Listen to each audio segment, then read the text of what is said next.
Hey folks, it's Andrew, and we are back with our Japanese language learning visual novel game. I made significant improvements just in a single day, to be honest. You can go check the commits there, but I'm not showing all of that code because while it'd be fun to record it all, that would have literally added, I don't know, 8 hours. I don't know. I really do sit down and I crank out code. And so my point is that there's improvements. I now when I click into here, you see like as that cool opening effect here. You see I'm in the way here. I don't know. I've done quite a bit, but it's nothing that is like specific to. I go here. あなたは新 You し can いアパ see ート that にお playing り、back. Again, I don't remember what you saw last, but you hear when you hit the play button and you stop it, it does that. So the point is that there's been integrations of that audio into here. I have that nice shader that opens. I've reworked some of the systems so that it's just easier to code and do things with. So just a lot of housekeeping on this application. But what I realized is that we can do really fun stuff with these images, where before I was just going to have these single images here, but then I realized, oh yeah, there's OmniGen.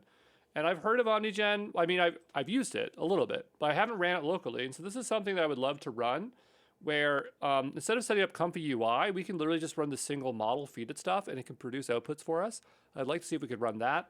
I'd also like to explore a few other options. So I'm going to just close or get this out of the way for a second. But there's another thing out there called like Poker Face. And so even if we, didn't use this, we use Hugging Face Poker Face. I'll show you this thing. Is it Face Poker maybe? What this thing can do, we can upload an image here. You'll see the power of this immediately when we use it. But oh yeah, we got me. Let's just use me as an example. Sure. So I was making some thumbnails the other time. So this is me, obviously, right? And so now my face looks a little bit weird, but if you go here, I'm not sure I blurred me a bit. I can actually click here, watch, and move my head around. Now it does something a little bit strange with my face, because obviously it's not exactly me. Right? But we can go here, and I think we can change. Put the markers back here. Like we can open the mouth more. It's a little bit tricky.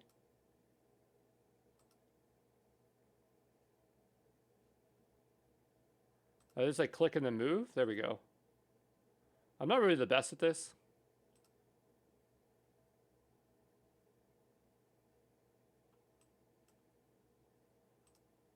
You see like here.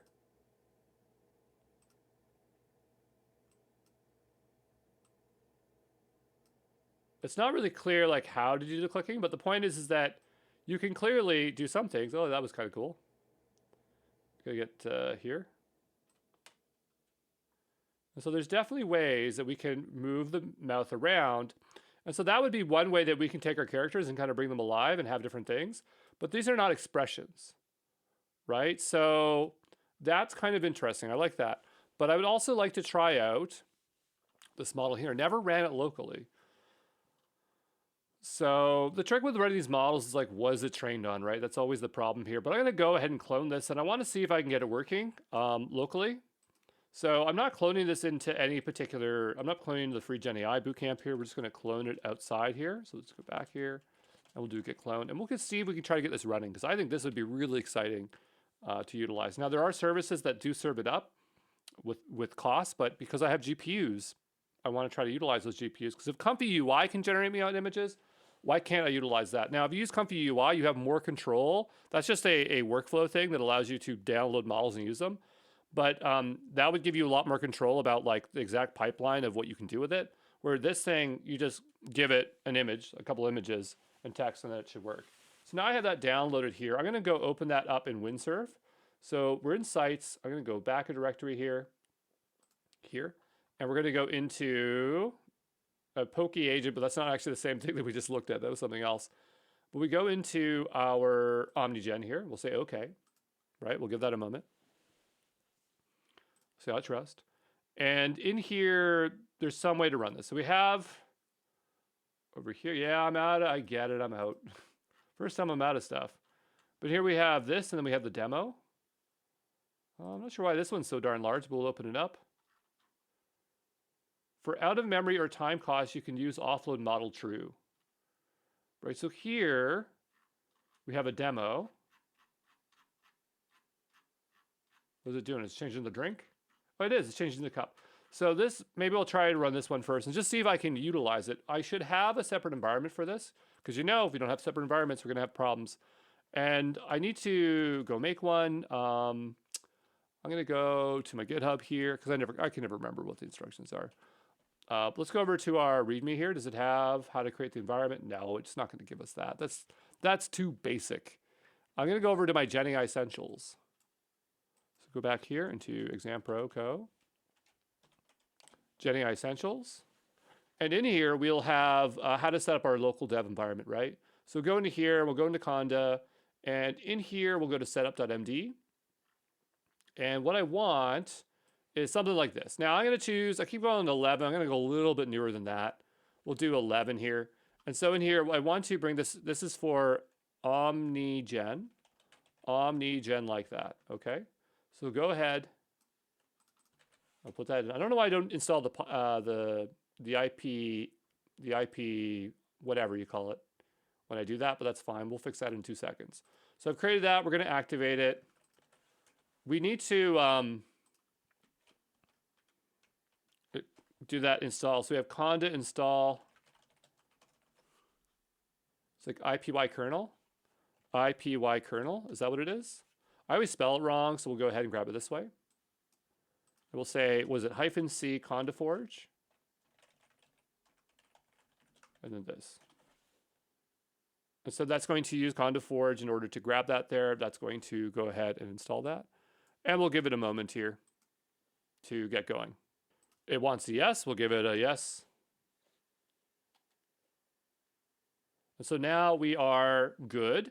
And we're gonna go back over here. Again, I'm in Windsurf. I'm not really utilizing it too much. I could definitely go back to VS Code here. But I'm gonna go over to the demo. And I'm gonna say open anyway. I don't care that it's a large one. We'll select the kernel, we'll select Python environments. I'm looking for OmniGen, here it is. Okay, so we have OmniGen. So for out of memory timer cost, you can use offload model true. So the only thing is like, because I'm sharing my GPU with this video, I almost think I should stop the video, but we'll see what happens here. So we'll go ahead and we'll hit this. I want to see what happens. I'm going to see if my GPU actually goes down if I pause the video. I'm going to be back in just a moment. I'm going to just hit pause. Well, what definitely happens is that video encoding drops here, and this kind of comes down here for a bit, but not enough to help, right? We'll go back over to here. We see we're running the first line. It's already messing up here. What's the problem? We have import OS, import torch, no torch. So it would have been nice if they gave us full instructions on how to run this. We have setup. What's this? Okay, so there is a setup. Why does it do this? All right, well, let's take a look at the README. Maybe it'll tell somewhere. Quick start. Do this. Oh, pip install -e. Okay, so we'll do this. And so that's going to install whatever. -e, I guess it's just like the current environment locally. And it seems like it's saying you can also create a new environment. That's what I did. Oh, and I could have just done that. It's using 3.10.13. I'm using 3.11, so hopefully that's fine. Install PyTorch with CUDA version. Oh, well, that would have been good to know before I did that. So we do this one. PyTorch with CUDA version. We might want to do that. This is using a very specific version of CUDA. So we'll see what happens here in a moment. Maybe this is going to fail and we'll just delete this environment. But if we have to, it's not a big deal. So we'll wait for this to install, okay? All right, so it says that those requirements are installed. We might, again, have to use the very specific version and install the very specific version of PyTorch to make sure everything works. And even here, they're doing it prior to this, which maybe we'll have to do that. I like how that shows us the implementation here. Let's go back up to here. We're actually already selected on this one using 3.11. Let's go ahead and try this again. Select a GPU to run on OpenGen AI. Or OpenGen, or OmniGen. I think we would actually want to do that. So, I mean, maybe it would do that automatically. We can go over here and take a look at what's going on.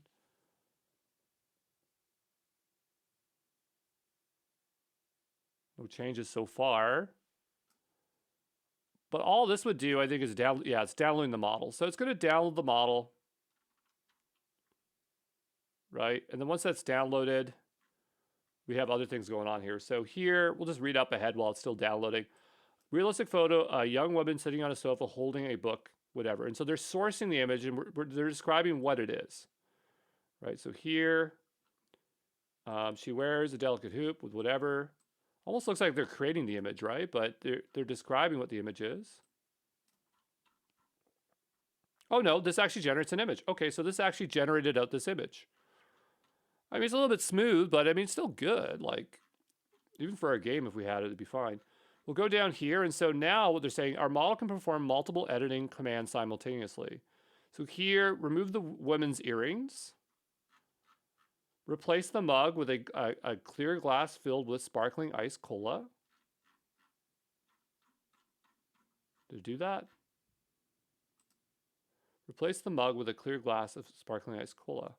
So here we prompt it. If you want the image generated by OmniGen text image, you must use a seed if a different one's there. Okay. So we go here. And then, oh, that's the input. And then this is the output. Okay.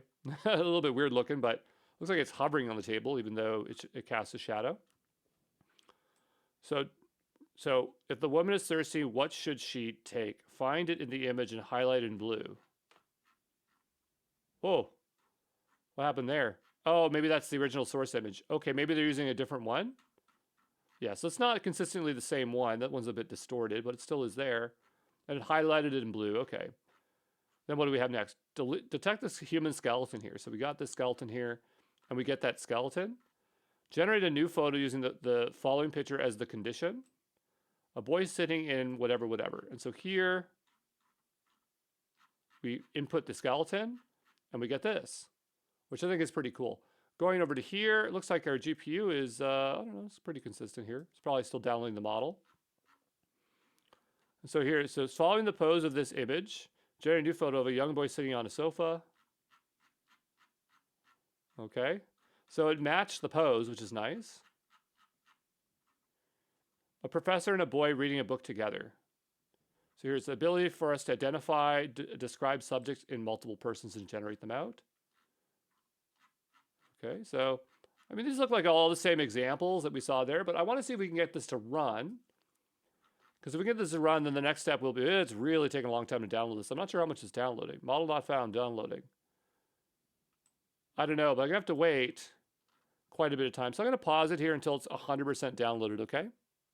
It is downloaded. Let's go take a look and see what we can do next. So let's see if we can run it. What I'm curious is, what is it utilizing, CPUs or GPUs? It is using our CPU initially, but now we're seeing it's utilizing GPUs. It's using all the dedicated memory. It's going, going, going. It looks like it capped out on our dedicated memory. Let's go down here, take a look here. So here it says, cannot unpack non-iterable non-object. What does that mean?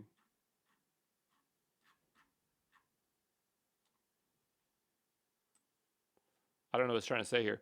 Cannot unpack non-iterable non-type object on images here. Did we forget to run something? I don't think so. It is a type error, that's for sure. So I'm not exactly sure what's wrong, but we'll go take a look. We'll just go ask Claude, maybe. I'm all out of credits, folks. I bet you never thought I'd run out of credits, but I have ran out of credits. We'll go ahead and run this.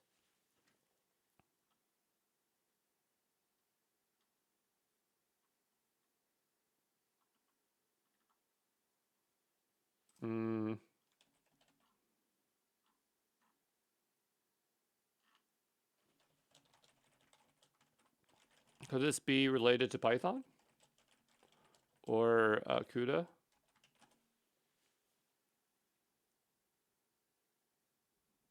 I mean, definitely is out of memory. When GPU is exhausted, operations can sometimes return none. And so I would say that that's our issue we're seeing here is that we see, look, dedicated memory is at the max right now. There's no memory available here. I'm not even sure how we get the memory back at this point. So see here what spiked up and went down. But yeah, I guess I'm just going to have to stop this video because I can't really run it. But at least you saw that we could do it. Maybe I can do a follow-up video if I can try to solve it here, but I guess that's all we can do here locally. I'm going to stop this and then see if I can get my memory back, okay?